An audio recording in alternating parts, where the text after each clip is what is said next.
DRDO defence research and development organisation Bharat চৰকাৰৰ এটা সংস্থা হয়, ডিফেন্সৰ সংস্থা।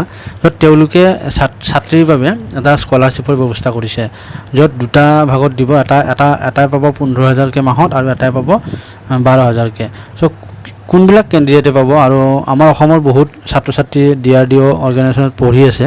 চ' তেওঁলোকৰ বাবে সুখবৰ। ভিডিঅ'টো শেষলৈকে চাব। যদি ভাল লাগে ভিডিঅ'টো লাইক কৰিব, শ্বেয়াৰ কৰিব। তেনেহ'লে হওক ভিডিঅ'টো আৰম্ভ কৰোঁ।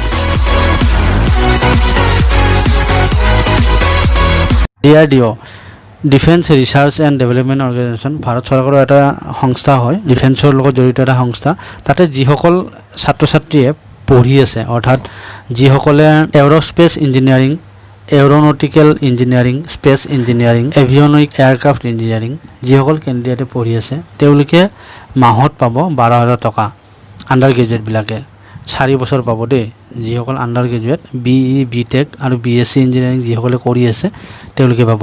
আৰু পষ্ট গ্ৰেজুৱেট যিসকল আছে ME MTech MSc ইঞ্জিনিয়াৰিং যিসকলে কৰি আছে তেওঁলোকে মাহত 15,000কৈ পাব। তো অফিচিয়েল নটিফিকেশ্যনটো দিয়া আছে, আপোনালোকে ডেছক্ৰিপশ্যনত গৈ ক্লিক কৰি অফিচিয়েল নটিফিকেশ্যনটো চাব পাৰিব। আৰু আমাৰ অসমৰ যিসকল কেণ্ডিডেট আছে তেওঁলোকে এপ্লাই কৰিব পাৰিব। অনলাইন লিংক আছে, 15 আগষ্টৰ পিছত অনলাইন এপ্লাই কৰিব পাৰিব এই স্কলাৰশ্বিপটোৰ বাবে। তো লিংকটো ডেছক্ৰিপশ্যনত আছে, তাতে গৈ ক্লিক কৰি আবেদনটো কৰিব পাৰিব। 15 আগষ্টৰ পৰা তেওঁলোকে সময় দিছে, 15 নৱেম্বৰৰ ভিতৰত আবেদন কৰিব লাগিব।